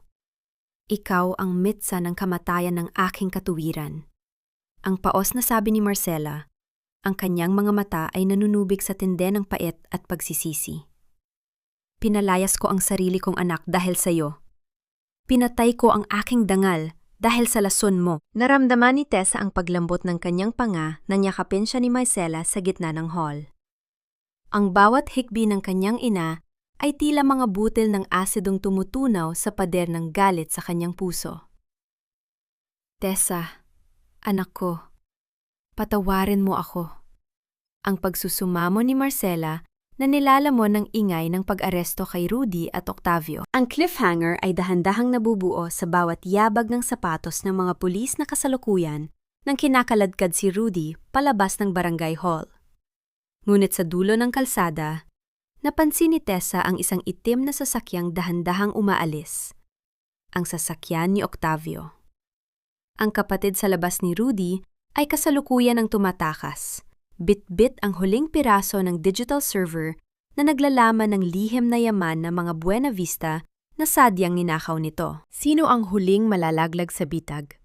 Ang asawang nahanap na ang kanyang katarungan o ang aninong kasalukuyan nang nagpaplanong sunugin ang buong tondo upang wag lamang mahuli? Ang gabi sa Maynila ay ngayon pa lamang tunay na naghihilom at ang katarungan ay kasalukuyan ng nakasabit sa isang manipis na hibla ng tadhana, habang ang tunog ng papalapit na tren ay tila hiyaw ng isang bagong pagsisimula. Walang ginto sa likod ng mga rehas na ito, Rodolfo. Ang tanging matitira sa iyo ay ang amoy ng iyong sariling kasinungalingan habang pinapanood mong dahan-dahang lumalamon ang dilim sa bawat pangalang sadyang ninakaw mo. Ang boses ni Doña Marcela ay nanginghinig, hindi sa takot, kundi sa tindi ng pagkamuhi, habang nakatayo siya sa harap ng rehas ng selda ni Rudy. Ang karanyaan ng asyenda ay tila naglahona, pinalitan ng malamig na semento at amoy ng kalawang sa loob ng presinto. Nakasuot ang matanda ng isang simpleng itim na belo. Ang kanyang mukha ay hubad sa anumang palamute, nagpapakita ng bawat guhit ng pighate at hiya na matagal na niyang pilit na itinago. Sa loob ng selda, si Rudy ay nakaupo sa sahig. Gusot-gusot ang kanyang barong na dati ay nagniningning sa kaputian, tila isang basurang itinapon matapos pakinabangan. Ipinagpalit mo ang sarili mong anak para sa lalaking ito, Marcela. Tignan mo siya ngayon. Isang hamak na bilanggo na walang ibang dala kundi ang kanyang kataksilan. Ang malamig na sabi ni Anton Buenavista na nakatayo sa likuran ni Marcela. Ang bawat salita ni Anton ay tila mga latigo na humahagupit sa natitirang kapalaluan ni Rudy. Isang mapait na tawa ang kumawala sa mga labi ni Rudy. Akala niyo ba ay tapos na ang lahat dahil lang sa isang video? Ang pang-uuyam ni Rudy habang dahan-dahang tumatayo at lumalapit sa rehas. Nakalimutan niyo na yata si Octavio, ang anak ko. Siya ang may hawak ng bawat digital key ng inyong mga kumpanya. Sa isang pindot lang niya, ang kislap ng mga Buenavista ay magiging abo na parang pangarap ni Tessa. Naramdaman ni Tessa ang matinding panunuyo ng kanyang lalamunan nang marinig ang banta ni Rudy. Nakatayo siya sa gilid, hawak ang tansong susi ng kanyang lola. Isang internal crumbling ang dumaan sa kanyang isipan. Narito na ang katarungan. Ngunit tila ba ang bawat hakbang nila patungo sa liwanag ay sadyang hinahabol ng isang mas malalim na anino. Walang mananalong kasamaan ngayong gabi, Rudy. Dahil ang bawat sentimong ninakaw nyo ay kasalukuyan na ring hinahabol ng batas sa Singapore. Ang mariing tugon ni Tessa, ang kanyang boses ay nagkaroon ng kakaibang tatag na tila ba baka na pinanday sa tinde ng ulan. Pagsisisi ang namayani nang lumuhod si Marcela sa harap ni Tessa sa gitna ng hallway ng presinto. Tessa, anak, patawarin mo ako. Naging bingi ako sa hiyaw mo dahil sa lason ng utang na loob. Handa akong mawala ang lahat. Makuha lang ang iyong kapatawaran. Ang hikbi ng ina na tila punong-puno ng dugo at pait. Ang kapatawaran, Nay, ay hindi ibinibigay ng madalian gaya ng pagtapon niyo sa akin sa ulan. Ang mahinang sagot ni Tessa habang iniaabot ang isang panyo sa ina. Kailangan nating itayo muli ang bawat pader na sadyang winasak nyo. Pero sa pagkakataong ito, wala nang Rudy na hahadlang sa atin. Habang inilalabas ang mga bilanggo, naramdaman ni Tessa ang mabilis na pagtibok ng kanyang puso. Isang mist of distrust ang muling umihip nang marinig nila ang tunog ng mabilis na pagtakbo ng mga sapatos sa labas ng presinto. Pumasok si Aling Perla, hinihingal at nanlalaki ang mga mata. Tessa! Sir Anton! Ang mansyon niyo sa Tondo. Sinunog ni Octavio. At balita ko, may bitbit siyang dambuhalang bomba na balak niyang pasabugin sa gitna ng selebrasyon ng Flores de Mayo. Nanlamig ang buong pagkatao ni Tessa. Ang tagumpay sa barangay hall ay tila naging isang panandaliang hininga lamang. Ang miyamainang lahat ay sadyang nakakasakal. Ang gabi ng kanilang paglaya ay magiging gabi rin pala ng kanilang huling sakripisyo. Ang cliffhanger ay dahan-dahang nabubuo sa bawat segundo ng pananahimik ni Anton, habang tinititigan ang screen ng kanyang cellphone na kasalukuyan ng nagpapakita ng live feed mula sa tondo. Nakita nila si Octavio na nakatayo sa tuktok ng simbahan, may hawak na mitsa ng apoy at ang digital server na nagniningning sa tindi ng pang-anib. Kung babagsak ako, isasama ko ang buong kasaysayan ng mga Ilagan at Buena Vista. Ang pasigaw na buliw ni Octavio na umalingaw-ngaw sa speaker. Sino ang unang bibigay? Ang asawang sa wakas ay nahanap na ang kanyang tahanan o ang aninong handang sunugin pati ang sarili nitong kaluluwa upang wag lamang mahuli. Ang gabi sa Maynila ay ngayang pa lamang tunay na nagliliyab at ang kaisa-isang katanungang natitira ay, handa ka na bang mamatay para sa katarungang kasalukuyan mo pa lamang hinahawakan? Maging abo na lang tayong lahat. Kung hindi rin lang ako kikilalanin bilang isang Buena Vista, sisiguraduhin kong wala ng Buena Vista na matitira sa mundong ito. Ang hiyaw na iyon ni Octavio ay tila ba nagmula sa kailaliman ng impyerno? Umalingaw-ngaw sa tuktok ng kampanaryo ng simbahan ng tondo. Nakatayo ang lalaki sa gilid ng mataas na pader, suot ang kanyang punit-punit na terno, habang ang kanyang mga mata ay nanglilisik sa tinde ng pagkabaliw. Sa kanyang kaliwang kamay ay hawak niya ang dambuhalang digital server na ninakaw niya mula sa mga Buena Vista, at sa kanyang kanang kamay ay isang nagniningning na sulo ng apoy. Camera Louis Lai. Makikita ang nakapandulumong kaibahan sa ibaba ng simbahan. Kasalukuyan ang nagsisimula ang prosesyon ng Flores de Mayo. Ang mga batang babae na nakasuot ng mapuputing damit, bit-bit ang mga basket ng sariwang bulaklak, ay napatigil sa takot.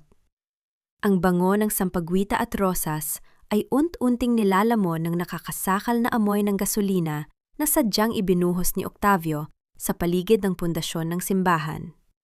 Isang contextual irony ang dumana sa sandaling ito. Ang araw na dapat ay para sa pagpupuri sa Birhen ay kasalukuyan ng nagmimistulang isang dambuhalang sementeryo ng mga pangarap. Naramdaman ni Tessa ang matinding panunuyo ng kanyang lalamunan nang dahan-dahan siyang humakbang palabas ng sasakyan ni Anton.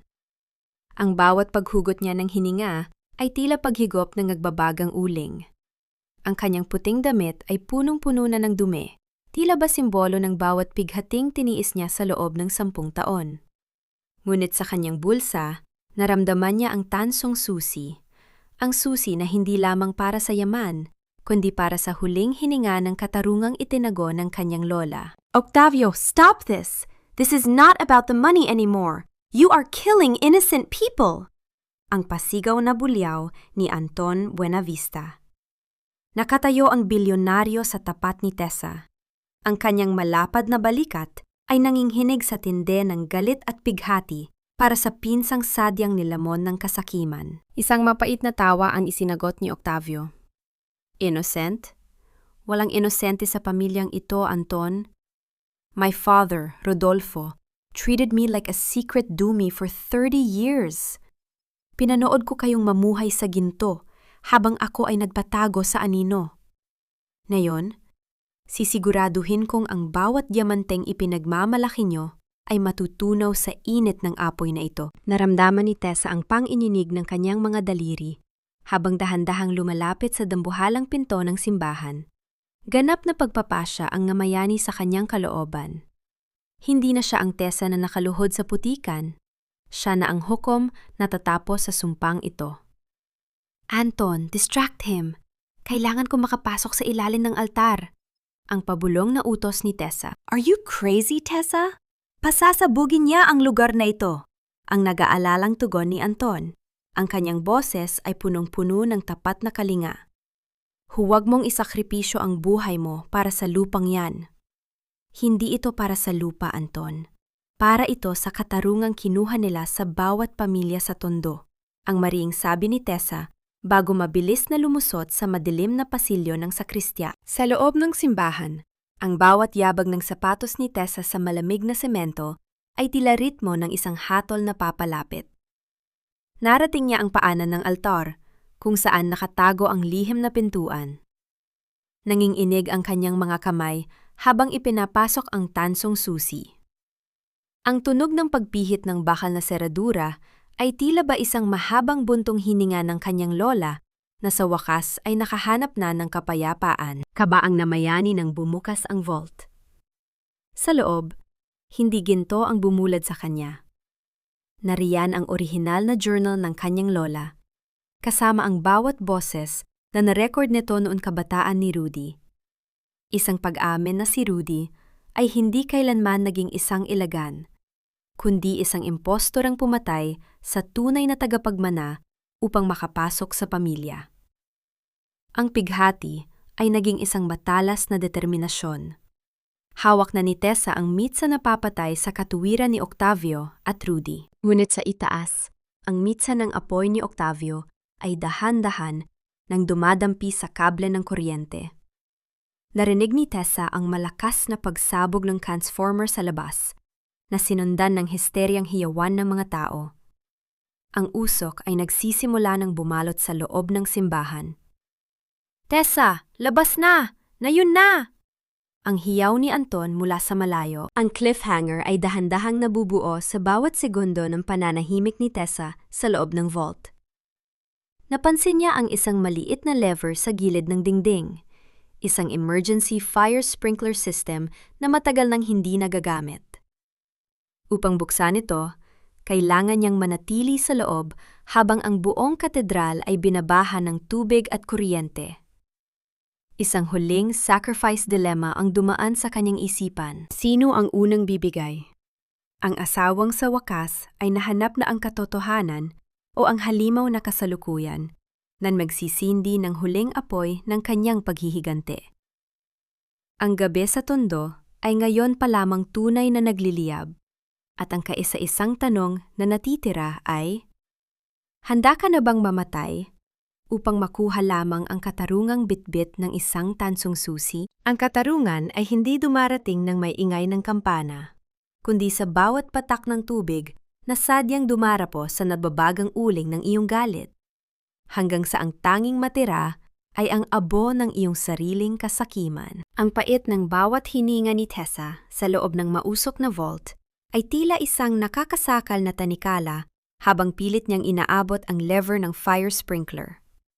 Naramdaman niya ang matinding panginginig ng kanyang mga daliri, hindi dahil sa takot na mamatay, kundi dahil sa takot na baka hindi na niya mailabas ang huling hininga ng katotohanang bitbit niya. Sa isang malakas na hila, narinig ni Tessa ang mahabang ungol ng kalawang na bakal na sumunod sa kanyang puwersa. Kalinga ang namayani nang marinig ang marahas na pagbulusok ng tubig mula sa kisame ng katedral. Ang ulan ng katarungan ay dumaan sa bawat sulok. Pinapatay ang apoy na sinimulan ni Octavio at hinuhugasan ang amoy ng gasolina na sumakal sa bango ng sampagwita. Mula sa loob ng vault, narinig ni Tessa ang pasigaw na bulyaw ni Octavio sa itaas.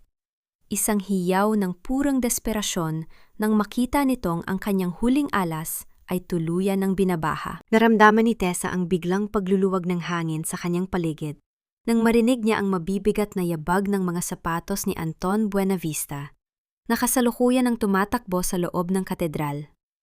"Tessa! Tessa, nasaan ka?" Ang histeryang tawag ni Anton. Ang boses niya ay punong-puno ng tapat na pagmamahal at matinding pagsisisi. Ganap na pagpapakumbaba ang namayani ng buhatin ni Anton si Tessa palabas ng vault. Ang puting damit ng dalaga ay basang-basa at may mga bakas na ng uling. Ngunit sa paningin ni Anton, ito ang pinakamaringal na anyong nakita niya sa buong buhay niya. "I've got you. Hindi na kita bibitiwan muli."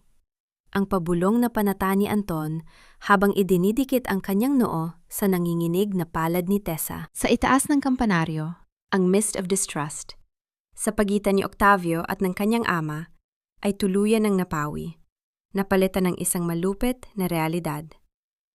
Nakita ni Octavio mula sa screen ng kanyang tablet ang livestream ni Aling Perla sa baba. Nakita niya ang kanyang tatay, si Rodolfo, na kasalukuyan ang inilalabas ng mga pulis mula sa sasakyan, upang harapin ang katotohanan. Octavio, anak, itigil mo na yan.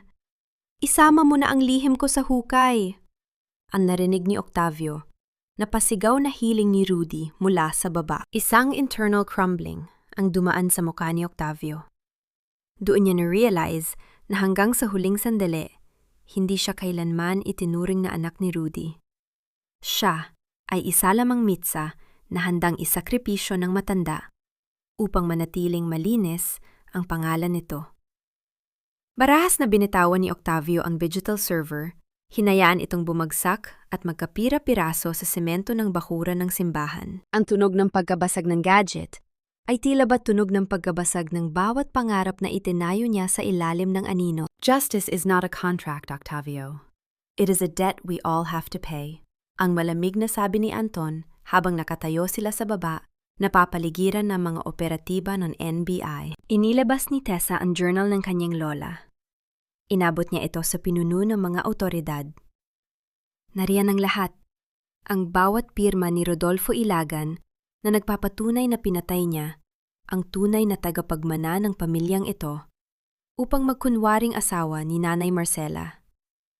At ang bawat transaksyon ng mga Buena Vista na sadyang ginamit ni Octavio upang ubusin ang yaman ng bawat pamilya sa Tondo. Naramdaman ni Tessa ang pagpunit sa kanyang kaluluwa nang makita ang anyo ni Doña Marcela na kasalukuyan nang nakaluhod sa tapat ng simbahan, humahagulgol habang tinititigan ang kanyang anak. Ang hiya ay naging isang dambuhalang sementeryo na lalamon sa pangalang Ilagan hanggang sa kabilang buhay. Ang bawat tawa ni Rudy sa nakaraan ay naging isang mahabang buntong hininga ng pagsisisi na wala ng silbi sa harap ng batas. Marahas na dinampot ng mga pulis si Octavio. Habang kinakaladkad siya palabas, ang huling nakita ni Tessa ay ang pagbagsak ng kaisa-isang bituin sa balikat ng lalaki. Isang badge ng tagumpay na sadyang ninakaw niya rin sa iba. Ang pamilyang Buena Vista ay kailangan ding humarap sa paniningil. Inutusan ni Anton ang kanyang mga abogado na isuko ang bawat lupain na nakuha ng kanyang ama ng hindi patas. Ang cliffhanger ay dahan-dahang nabubuo sa bawat hakbang ni Tessa palayo sa katedral, kasunod si Anton. Tumingin si Tessa sa kalangitan ng Tondo.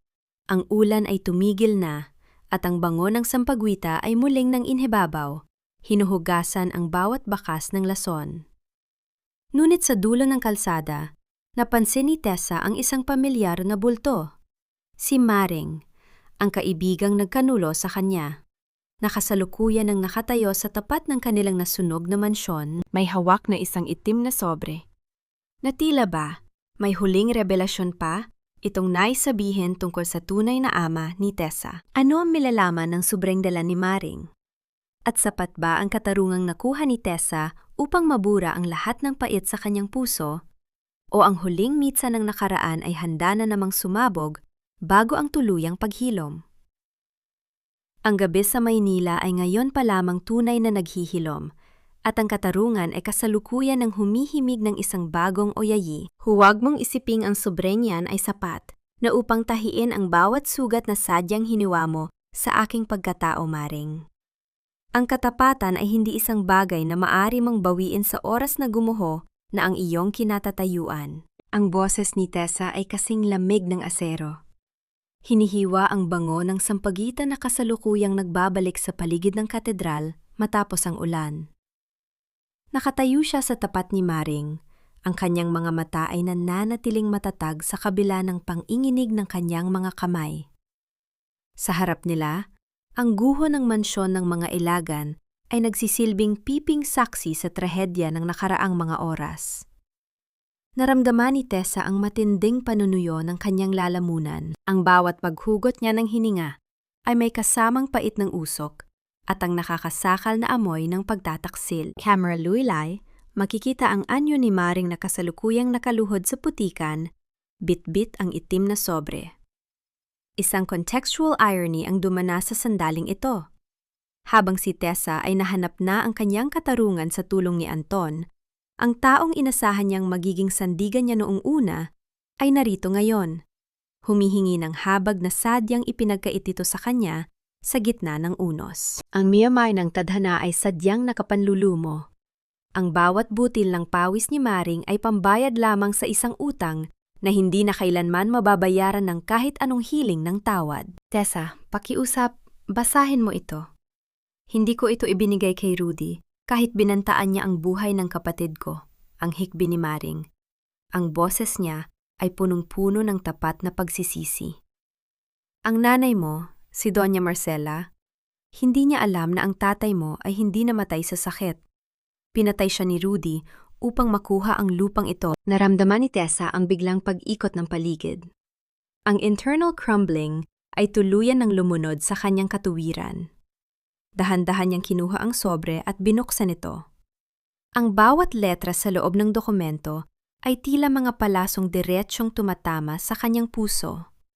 Nariyan ang orihinal na autopsy report ng kanyang tunay na ama na may petsang 15 taon na ang nakalilipas. Isang ulat na sadyang itinago ng pamilya Ilagan sa tulong ni Attorney Severino. So all this time I was living with my father's killer? Ang pabulong na hiyaw ni Tessa.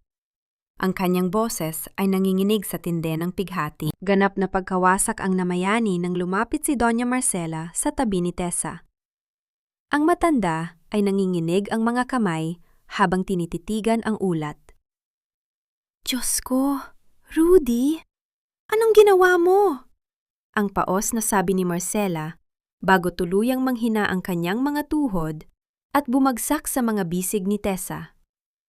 Ang hiya ay naging isang dambuhalang sementeryo na ngayon ay lumalamon sa bawat alaala ng kanyang pagsasama sa lalaking inakala niyang tagapagligtas. Nay, sapat na.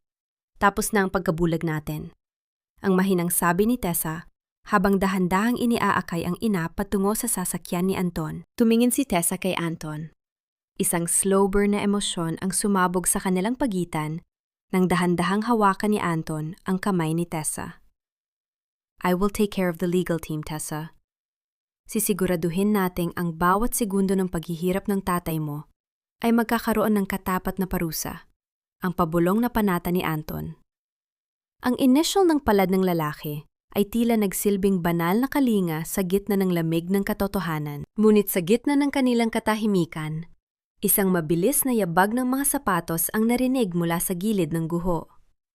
Si Aling Perla ay humahangos. Ang cellphone niya ay kasalukuyan pang nagre-record. Ngunit ang kanyang mukha ay balot ng matinding takot. Tessa! Si Maring! Sinubukan niyang uminom ng lason sa loob ng quarters! Ang nanginginig na ulat ni Perla. Nanlamig ang buong pagkatao ni Tessa. Ang katarungan ay narito na. Ngunit tila ang tadhana ay sadyang nagnanais pa ng huling sakripisyo. Isang sacrifice dilemma ang bumuo sa kanyang isipan. Liligtas ba niya ang kaibigang nagtaksil sa kanya o hahayaan niya lang itong lamunin ng sarili nitong pagsisisi? Ang cliffhanger ay dahan-dahang nabubuo sa bawat segundo ng pananahimik ni Tessa habang nakatitig sa pinto ng quarters. Ang tunog ng papalapit na ambulansya ay tila ritmo ng isang hatol na hindi na mapipigilan.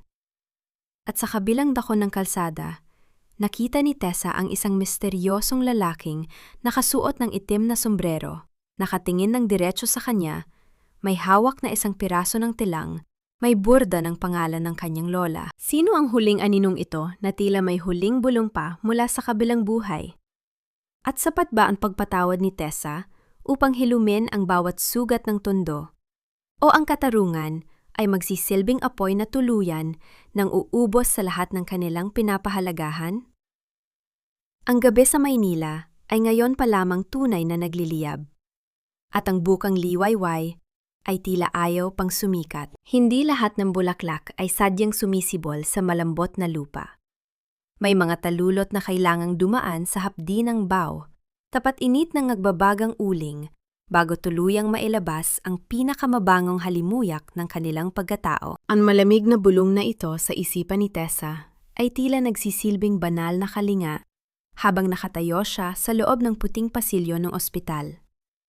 Ang amoy ng antiseptic ay sumasakal sa kanyang pandinig, ngunit sa pagkakataang ito, hindi na ito amoy ng kamatayan. Ito ay amoy na ng paghilom. Nakatayo siya sa harap ng salaming pintuan ng intensive care unit. Tinititigan ang anyo ni Maring na kasalukuyan nang nakakabit sa iba't ibang makina matapos ang tangkang pagwawakas ng sariling buhay. Isang internal crumbling ang dumaan sa kanyang isipan. Narito ang babaeng itinuring niyang kapatid, ang taong nagkanulo sa kanya. Kasalukuyan namang nakikipag-agawan sa huling hininga dahil sa bigat ng sarili nitong pagsisisi. Naramdaman ni Tessa ang panginginig ng kanyang mga daliri nang dahan-dahan niyang idikit ang kanyang palad sa malamig na salamin. Ganap na pagpapatawad ang namayani sa kanyang puso. Gumising ka, Maring. Huwag mong hayaang ang huling alaala ko sa iyo ay ang pait na iyong pagkatalo. Mas kailangan mo ng katuwiran kaysa sa kaparusahan, ang pabulong na panalangin ni Tessa, habang ang isang patak ng luha ay dahan-dahang gumugulong sa kanyang pisingi. She's stable now, Tessa. Sabi ng doktor na kayanan ng katawan niya ang lason. Ang mahinang sabi ni Anton Buenavista mula sa kanyang likuran. Lumingon si Tessa at nakita ang lalaki naging angkla niya sa gitna ng unos. Ang bango ng sandalwood ni Anton ay tila nagsisilbing panangga sa bawat bighati na kasalukuyang bumabalot sa dalaga. Isang slow burn na emosyon ang sumabog sa kanilang pag-itan nang dahan-dahang hawakan ni Anton ang kamay ni Tessa. Binaliwala ang mga bakas ng uling at dumi na nananatili pa rin sa kanyang puting damit. Salamat, Anton. Salamat dahil hindi ka bumitaw kahit noong ako na mismo ang nagnanais na lumubog. Ang nanginginig na pasasalamat ni Tessa. Hindi kita iniligtas dahil sa utang na loob, Tessa. Iniligtas kita dahil sa iyo ko lang nahanap ang tunay na kahulugan ng tahanan. Ang pabulong na panata ni Anton habang inilalapit ang kanyang muka sa mukha ni Tessa. Sapat na upang maramdaman nila ang init ng bawat hininga ng isa't isa. I've instructed my legal team to return every property in Tondo to their rightful owners. Ang kumpanya ng mga Buenavista ay hinding-hindi na muling magiging mitya ng luha ng mga katulad mo. Naramdaman ni Tessa ang biglang pagluluwag ng hangin sa kanyang paligid. Ang mist of distrust ay tuluyan na ngang nahugasan ng ulan. Ngunit sa gitna ng kanilang katahimikan, isang matanda ang dahan-dahang lumapit sa kanila.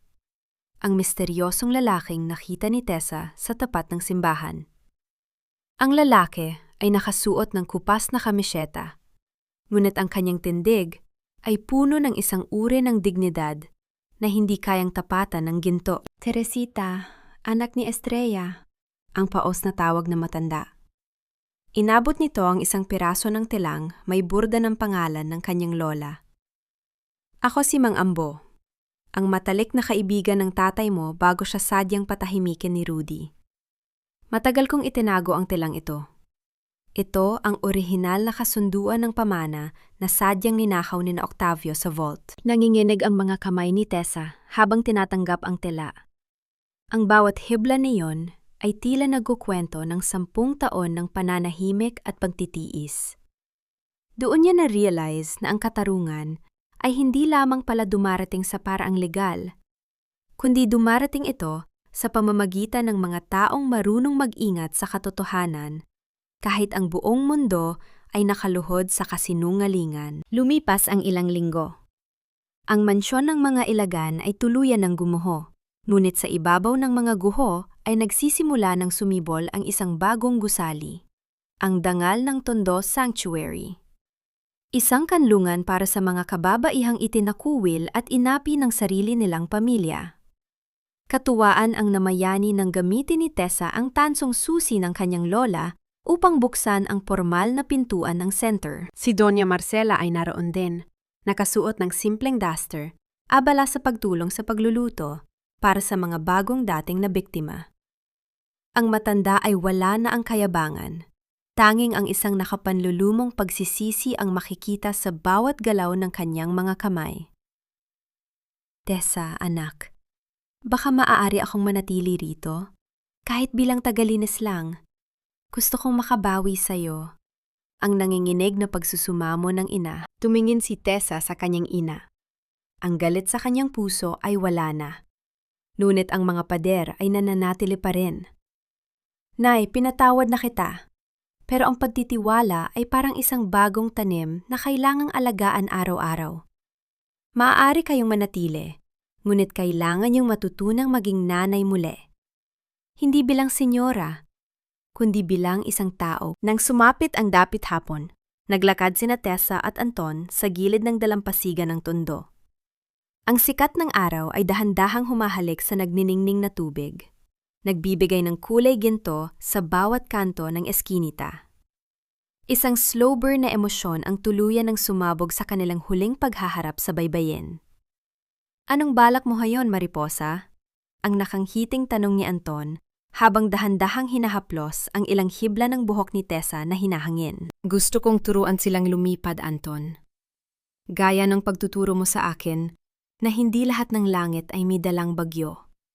Ang nakangiting tugon ni Tessa. Dahan-dahang kinuha ni Anton ang isang maliit na box mula sa kanyang bulsa. Ngunit sa loob niyon ay hindi singsing na may diamante.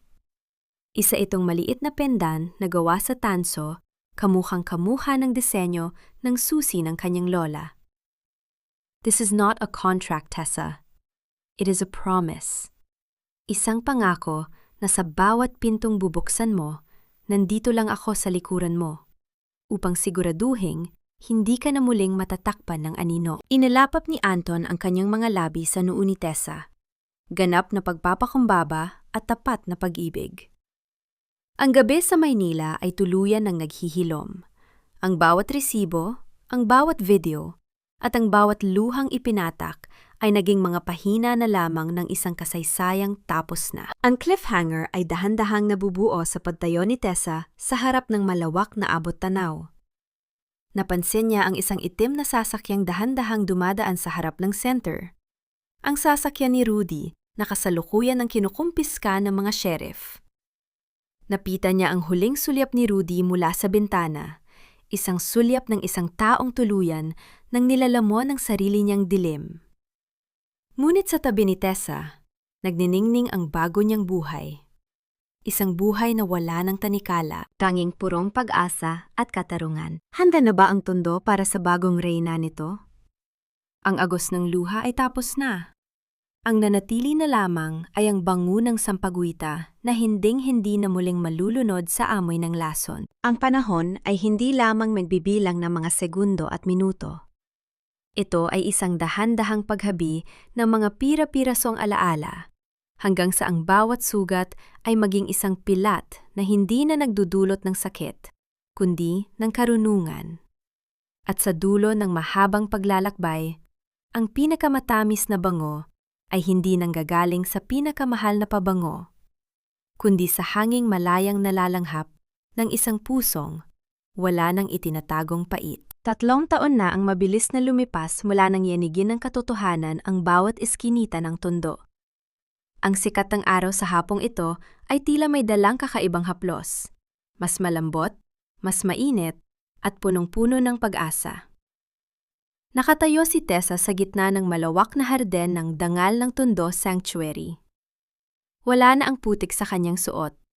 Suot niya ngayon ay isang simpleng puting bestida na gawa sa telang koton, ang kanyang buhok ay malayang hinahangin at ang kanyang mga mata ay nagniningning hindi dahil sa mga diamante, kundi sa danggal na muli niyang nabawi mula sa kailaliman ng sipayo. Naramdaman ni Tessa ang isang pambihirang katuwaan nang marinig ang tunog ng tawa mula sa loob ng gusali. Nakita niya ang kanyang ina, si Doña Marcela, na kasalukuyang abala sa pagtuturo ng pagluluto sa mga kabataang babae na biktima rin ng pang-aabuso.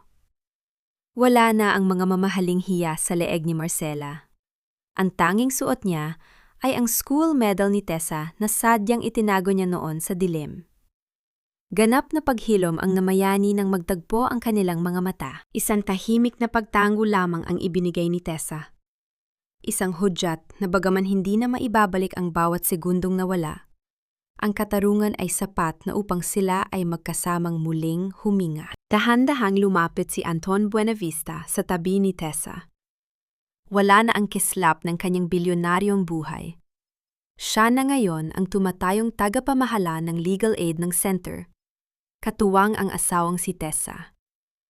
Isang slow burn na emosyon ang muling sumabog sa kanilang pagitan nang dahan-dahang hawakan ni Anton ang kamay ng dalaga. Ang init ng palad ng lalaki ay tila isang panunumpa na hinding-hindi na muling mag-iisa si Tessa sa gitna ng kahit anong unos.